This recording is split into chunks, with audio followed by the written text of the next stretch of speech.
Chào mừng các bạn đến với MMA Talk Hub 2023 mùa thứ ba. Mình là Minh Nguyễn, sáng lập của Lava Digital Group và là đối tác của Spotify Advertising tại Việt Nam. Tại trường quay hôm nay của chúng ta là có một vị khách mời đặc biệt là chị Huyền đến từ Grab Việt Nam. Xin chào các bạn, mình tên là Huyền, Head of Grab Ad Việt Nam. Hôm nay rất vui được tham dự chương trình.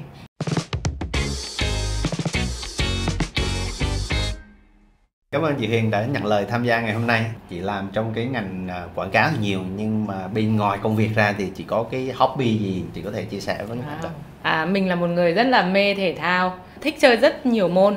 Trong đấy những môn mà mình yêu thích nhất là sẽ có chạy bộ này, yoga này, pilates này. Đặc biệt nữa là gần đây mình có học thêm môn tennis. Tuyệt vời các bạn, tức là đi làm dân làm corporate mà chơi rất nhiều thể thao, đúng không? Mình biết đến chị là trong cái ngành advertising rất là lâu, hơn 20 năm làm trong ngành này. Thì trong cái ngành advertising á, là cái ngành mà chúng ta phải sử dụng nhiều dữ liệu. Gần đây á, là mọi người nói nhiều về cái third party data sẽ bị giảm dần bởi vì do cái data privacy. Khi mà cái third party data nó giảm đi thì mọi người bắt đầu nói về và sự lên ngôi của first party data, tức là cái data mà của cái doanh nghiệp đấy người ta phải tự thu thập để tạo ra. Là một cái người làm lâu năm trong cái ngành quảng cáo thì chị thấy rằng trong ngành quảng cáo Việt Nam này thì chị quan sát về cái sự phát triển của first party data nó như thế nào? Vâng. Cái này để trước khi trả lời câu hỏi của anh thì mình sẽ chia sẻ một cái ví dụ nho nhỏ về bản thân mình. Hôm vừa rồi là mình có mấy người bạn đến nhà chơi và lúc đấy là mình vừa phải họp, vừa phải đi book một chuyến xe, đương nhiên Grab, để chạy về nhà. Để trên đường về thì mình đi ghé qua trường của con, tại vì có cùng trên tuyến đường, book 2 địa điểm đấy, để đón con, đồng thời là lên GrabFood để order một số đồ ăn để các bạn đến kịp còn ăn.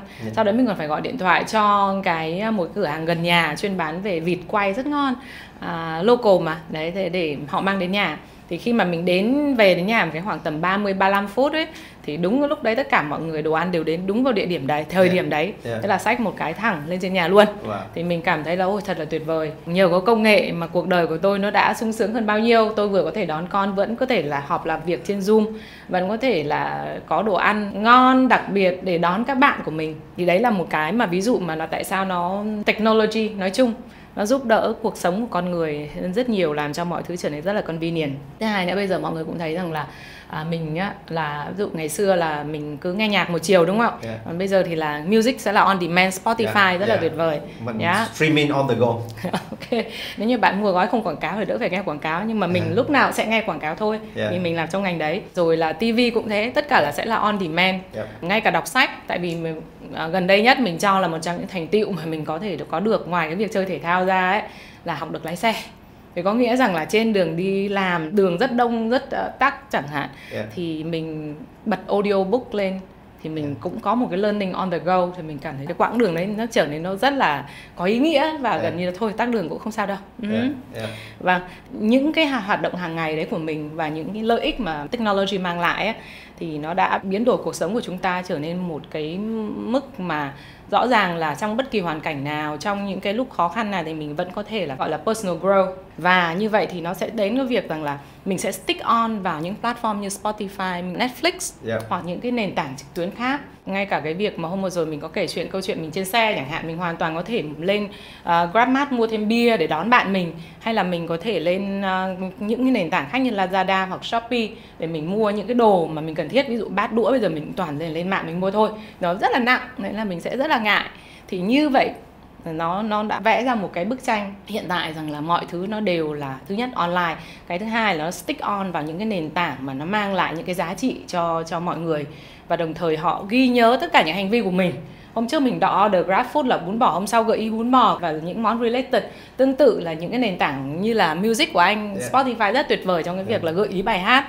Thì như vậy nó làm cho mình là càng dùng thì mình lại càng được có thêm những thông tin hữu ích. Người ta suggest cho mình những cái nội dung mới, mình lại cái bài này hay quá, có nghĩa nó lại tiếp tục mở cho anh những cánh cửa về học nữa, mới mẻ nữa. Thì chính vì vậy mà in conclusion rằng là cái first party data nó đã trở nên vô cùng quan trọng, và nó đã là một giá trị gần như là rất là unique đối với từng nền tảng đấy. Thì như vậy chúng ta thấy rằng là cái dữ liệu của người dùng nó sẽ đem lại cái lợi ích cho cả hai phía, là nhà cung cấp dịch vụ và người tiêu dùng, chứ không phải chỉ mọi người hay nói là first party data là chúng ta dùng dữ liệu đấy để chúng ta khai thác. Chính xác. Thực ra nó khi mà chúng ta cung cấp cái dữ liệu cá nhân mà với điều kiện là cái việc data privacy, tức là về quyền riêng tư nó được bảo vệ, thì nó đem lại cái lợi ích rất là hữu ích. Chính xác. Cái điểm mà anh nói này là một cái điểm mà mình thấy rằng là khi mà mọi người chỉ nói một chiều rằng là họ sử dụng dữ liệu để mang đến để quảng cáo để này kia, nhưng mà một cái thứ khác mà mình thấy như mình có nói đấy là nó mở ra cho mình một cái sự học. Ví dụ mình hay đọc một cuốn sách nào đấy, họ bắt đầu suggest cho mình những cuốn sách khác cũng rất là tuyệt vời. Và đấy, compliance thì những cái đơn vị lớn như mình vừa mới kể tên, trong đấy đương nhiên là có Grab, thì tuân thủ vô cùng chặt chẽ tất cả những về GDPR hay là CCPA. Và gần đây nhất là những cái điều luật về quyền riêng tư của chính phủ chẳng hạn, thì Grab cũng rất là chặt chẽ, đã follow theo từng cái bước một.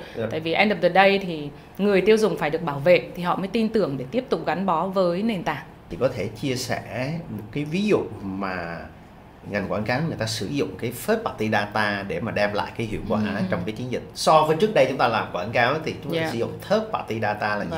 Anh nói về câu chuyện này là làm mình lại nhớ lại là hơn 8 năm trước thì khi mình đang làm ở phía agency thì lúc đó là gần như cả market chỉ có một cái loại dữ liệu duy nhất, gần như gọi là duy nhất, đấy chính là first party data.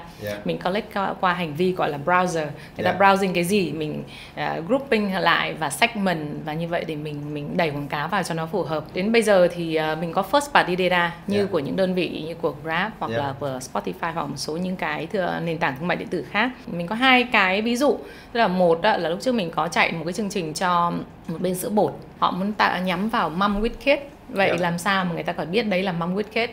Thì ở trên Grab, vì bên mình là super app, do vậy mình có rất nhiều đa dạng hành vi. Từ cái việc là họ ăn gì, tuần một ngày ăn bao nhiêu lần này, khi nào uống trà sữa, khi nào thì gọi đồ ăn sáng. Sau đấy là GrabMart, nó có rất nhiều cái data point, rất nhiều điểm dữ liệu mình có thể là thu lượm được qua cái việc là người mẹ đó order combo food cho con này, xong có kèm nước ngọt hay có kèm sữa chua hay không chẳng hạn này. Rồi là xem người mẹ có mua trên GrabMart đồ ăn, đồ sử dụng trong gia đình kiểu như là grocery, đồ hàng ngày, hay là các điểm mình đi đón, giống như mình chẳng hạn thì buổi sáng đưa con đến trường, xong rồi đến công sở làm việc, xong chiều đến đón con chẳng hạn, tất cả những điểm đấy. Cuối tuần thì đưa con đến những cái địa điểm vui chơi giải trí của trẻ con, rồi là mình thi thoảng phải đi công tác chẳng hạn, thì tất cả những cái điểm dữ liệu đó là nó sẽ là giúp cho mình có như project lên một cái chân dung người khách hàng nó chuẩn chỉnh. Chính vì thế mà có một cái case sữa bột đấy, Mom with Kids, dựa vào tất cả những hyperlocation data của tụi mình là đi đâu về đâu, như thế mức frequency thế nào, rồi là mức độ mình mua trên Mart, rồi là đặc biệt là những cái nơi bệnh viện họ hay đến, ví dụ đi bệnh viện Nhi chẳng hạn, thì là những nơi mà nó rất là relevant cho cái đối tượng là sữa đấy họ muốn nhắm tới.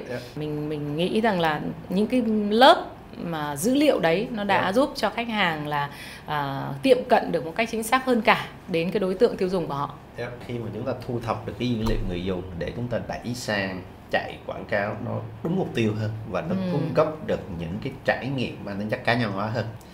Chúng ta thu thập dữ liệu mang tính chất gọi là hành vi từ cái transaction, tức là từ những cái giao dịch mà người ta mua bán với là một cái nền tảng.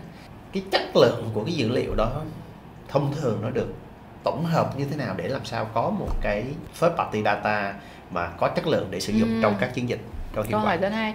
Em sẽ muốn chia sẻ cái chính là cũng là again là cái ví dụ về bản thân mình. Nếu mà các bạn mà nhìn thấy trên Instagram, mạng xã hội thì sẽ là có một cô Huyền hay đi đạp xe, hay đi chạy bộ, tập yoga, rồi là đánh tennis, mình biết lái xe chẳng hạn. Đương nhiên là trước khi mà bạn mua xe, bạn sẽ tìm hiểu rất nhiều về các loại xe và những dòng xe thực tế mà gọi là inspire mình nhất. Đấy là cái chân dung của cô Huyền Đoàn ở trên mạng. Nhưng mà thực tế thì mình sẽ là một người mà hàng ngày sử dụng Grab để đi làm, đưa con đi, lúc thì 2 bánh, lúc 4 bánh, tùy vào đường đông hay là vắng, mưa hay nắng. Rồi mình cũng order đồ ăn cho con, rồi mình cũng stock up đồ grocery. Và thực tế mà nói thì với nhu cầu của hai mẹ con hàng ngày đi như vậy, mình chỉ mua một cái xe Honda City rất là compact, rất là economy. Thì có nghĩa lúc đấy mà Volvo mà target mình bây giờ ấy thì không được, nên là target anh Minh còn có cơ hội hơn, đúng không ạ? Thế có nghĩa rằng là nếu cứ dựa vào cái browsing data của mình, những cái điểm data point mà mình để lại ấy, thì họ sẽ cứ bán Volvo cho mình và họ sẽ không bán được, đúng. Hoặc là những cái thương hiệu thời trang nổi tiếng cũng sẽ không bán được cho mình, bởi vì mình có thể sẽ rất là economy hoặc là đơn giản, bởi vì sẽ rất là bận rộn. Nên là ví dụ Uniqlo sẽ là một cái brand nó sẽ phù hợp với mình và con mình luôn. Cho nên rằng là một cái inspirational data nó sẽ rất là khác với một cái transacting data. Nếu mà trên cái hệ thống first party data của Grab mà chúng ta có thể cung cấp được những cái loại thông tin khác nhau như vậy, thế thì các cái advertiser, các brand người ta sẽ sử dụng cái data đó tùy theo cái mục đích của người ta. Nếu như người ta muốn ngay là có hiệu quả sale ngay thì người ta sẽ sử dụng nhiều cái data làm sao nó thiên về sale driven. Nhưng mà cũng có một số brand người ta muốn more inspire consumer thì người ta sẽ sử dụng nhiều cái mà nó mang tính chất chân dung, mà mang tính chất gọi là hoành tráng hơn. Nếu như mà một cái data mà nó có được nhiều cái góc nhìn như vậy thì nó rất là tốt, đúng không? Để cho cái brand nó làm. Nhưng mà đặt ra cái vấn đề hiện nay là ngày xưa chúng ta có third party data, chúng ta có nó đến từ nhiều nguồn khác nhau. Tức là ví dụ như một cái data nó đến từ cái ngành travel, người ta chỉ thấy được cái góc độ travel của end user thôi. Trong cuộc sống hàng ngày người ta ăn gì, chơi cái gì thì nó không có. Thế thì ở Grab với tư cách là một cái super app thì cái sự đa dạng của dữ liệu đó nó như thế nào? Trên super app, lợi thế lớn nhất đấy chính là bọn mình có tổng hợp của rất nhiều hành vi khác nhau. Bình thường thì đấy, anh đi đâu bằng phương tiện gì, 4 bánh 2 bánh, hay là anh có dùng Grab Express Delivery chẳng hạn, thì bọn mình đều biết được tần suất và mức độ tiêu dùng. Anh dùng thẻ tín dụng hay Moca để trả chẳng hạn, thì mình cũng biết, hay là anh là cash COD user, tụi mình cũng biết. Rồi là anh mua cái gì trên Mart, từng đến SKU item level, có nghĩa từng cái sản phẩm một bạn mua. Thì chính vì thế mà những đơn vị như kiểu sữa họ muốn nhắm tới đến đối tượng là như vậy. Rồi là travel thì tụi mình cũng có travel, mình có đối tác về du lịch, và đặc biệt tất cả những điểm đi điểm đến của user nó đều được tổng hợp lại hết. Còn về cái ngành ẩm thực thì nó cũng sẽ rất là rõ nét. Ví dụ như là đấy là đối tượng này là ăn đồ ăn nhanh, ăn đồ ăn địa phương, uống nước ngọt, mà còn nước ngọt loại gì cũng có luôn, thường xuyên là group order hay là combo, tea lover hay là coffee lover, nó đều được thể hiện rất là rõ rệt như vậy. Và một cái điểm nữa là bởi vì nó là transacting data cho nên nó mới là real you. Đấy. Thì mình mà muốn biết được chính xác được cái đối tượng đấy của mình là ai, chứ mình không có gọi là deterministic, trong một cái term mà mình hay dùng trong cái ngành data, đúng không ạ? Để mà định hướng, để mà project lên cái profile đó, mà bây giờ mình đã có dữ liệu rất là chân thực về cái đối tượng đấy để mình tìm kiếm họ và mình đưa đến những cái sản phẩm cho phù hợp với họ. Và đương nhiên khi mà đã phù hợp, đã relevant thì nó sẽ ra đến cái hành vi, nó sẽ sát hơn với mục tiêu mà khách hàng nhắm tới. Chị có thể chia sẻ một cái trường hợp mà ở đấy Grab cùng các cái thương hiệu tung ra một cái chương trình mà mình sử dụng các cái first party data để mà là cung cấp một cái trải nghiệm từ đầu tới cuối của một cái hành trình khách hàng. Vâng, thì mình có một cái case mà mình rất là tự hào. Tất nhiên có rất nhiều case, trong đấy một trong những case đấy vì sao nó lại mình lại cảm thấy nó có nhiều sự gắn bó về đấy là những ngày đầu mình vào Grab. Đây, những cái tháng đầu mình vào Grab, đấy là Panasonic. Trong giai đoạn đó là Covid, cho nên là lúc đấy mình đi làm mà không có ai trên văn phòng hết. Hàng ngày phải rất là khó khăn để book một chuyến xe để về nhà. Thì lúc đấy là Panasonic ra cái công nghệ gọi là NanoX Technology, kháng khuẩn. Và như vậy họ đã chọn Grab làm cái đối tác đầu tiên ở trên 6 nước Đông Nam Á để launch cái công nghệ này. Và rất là thú vị, cái sản phẩm đấy là cái máy lọc không khí nó bé bằng cái ly cà phê của mình ý, xong rồi đặt rất là vừa vặn vào trong xe, và nó cho mình một cái cảm giác rất là yên tâm khi đi những chuyến xe đấy, vì nó lọc không khí khử khuẩn. Ngoài cái việc mà các bạn đưa cái máy lọc không khí vào trong xe ấy, nhãn hàng còn dán xe nữa, mình gọi là Carab ấy. Rồi là mình chọn những bác tài mà ưu tú, còn phải train các bác tài là cái công nghệ là gì, rồi là những lợi ích là gì, để khi mà mình là một consumer đi lên xe và mình cũng biết được về cái sản phẩm đấy. Và trong xe cũng có luôn một cái mình gọi là in-car branding, nghĩa là mọi người có thể scan QR code, mọi người có thể hiểu thêm một cái công nghệ đó, tại vì nó giúp ích cho cái cuộc sống của mọi người, và nhất là trong cái giai đoạn Covid đấy như vậy. Và mỗi một chuyến xe như vậy thì mình đều biết được là bao nhiêu người, bao nhiêu user lên chuyến xe đó.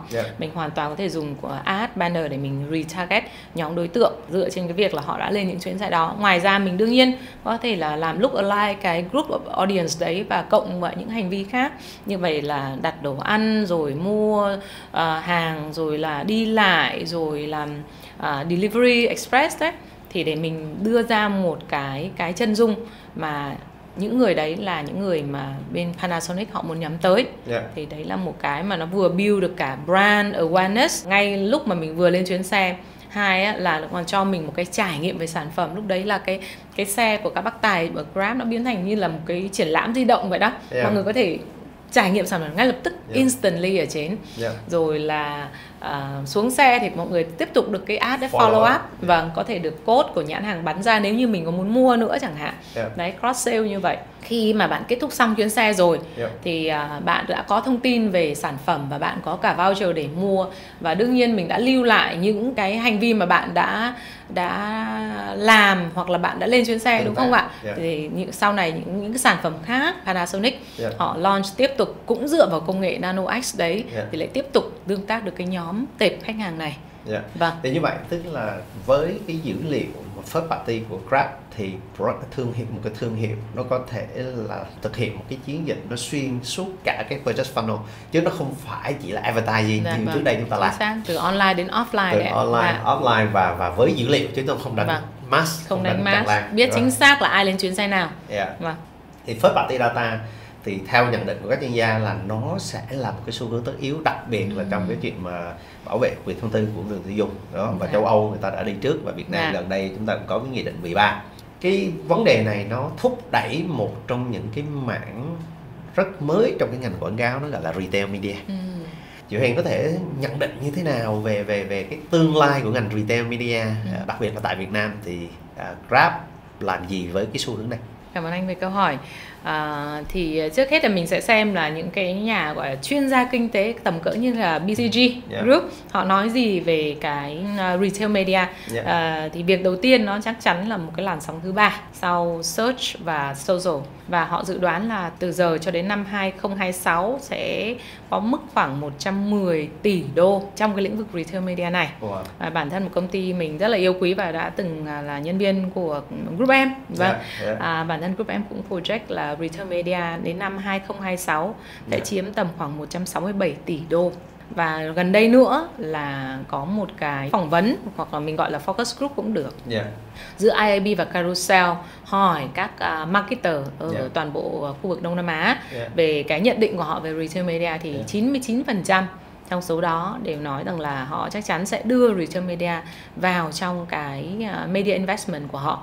Bởi vì chỉ đơn giản rằng là trong cùng một cái nền tảng đấy bạn có thể build full funnel, từ awareness cho đến engagement, đến trial, đến conversion. Mình lưu được dữ liệu họ và tiếp tục retarget từ online xuống offline. Thì cái đấy là một cái mà những năm trước kia khi mình làm trong ngành quảng cáo thì cái điều đấy là điều mà khách hàng luôn mong muốn. Nhưng nó chưa có platform và chưa có nền tảng để có thể làm được. Nhưng bây giờ thì nó đã trở nên rất là hiện hữu. Anh cũng có nhận định rằng là Grab là một cái leading super app, và trong đấy chất lượng dữ liệu này và mức độ dồi dào của cái user base của bên Grab, và đặc biệt là cái mức độ gọi là frequency. Mình vô đây mình có hỏi các bạn trẻ hoặc là những người như là anh chị em mình cùng đi làm, thì gần như ngày nào các bạn cũng phải lên Grab vài bận để either là đi lại hoặc là đi họp hoặc là gọi đồ ăn. Thì cái mà mình thấy đấy là một cái lợi thế bên cạnh cái aspirational như mình có đề cập cái ví dụ của chính bản thân mình, thì transacting data là một cái điều vô cùng powerful. Và anh cũng biết là không có nhiều platform trên thế giới có thể có được cái chất lượng dữ liệu như vậy. Thì nó rất là unique. Thì như vậy các bạn sẽ thấy là gì cái first party data nó quan trọng, nhưng cái vai trò của dữ liệu chúng ta phải xác định xem là dữ liệu đó nó có chất lượng hay không, đúng không? Và muốn chất lượng thì nó phải dựa trên những cái transaction mà nó đã thực sự xảy ra. Rồi cái sự đa dạng của dữ liệu nó như thế nào, đúng không ạ? Thế thì còn cái retail media thì Grab tại Việt Nam mong đợi gì khi mà tham gia vào cái thị trường retail media? Về phía Grab thì bản thân mình là một cái leading super app, hoặc là chính vì thế mà cái mức độ dữ liệu ở trên nền tảng nó vô cùng phong phú, và do cái mức độ sử dụng hàng ngày của user cũng rất là lớn về mặt tần suất hành vi, cho nên là các điểm dữ liệu thì cũng càng ngày càng lớn hơn rất là nhiều.